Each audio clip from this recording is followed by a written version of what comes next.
उसने हर मुश्क-ए-सितम हम पे रवा रखी है। हमने आवाज भी सीने में दबा रखी है।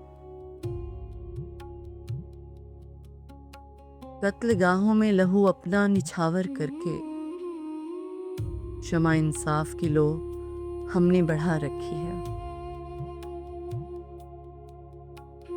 कहीं बिखरी हैं किताबें, कहीं मैले कपड़े। घर की हालत ही अजब हमने बना रखी है।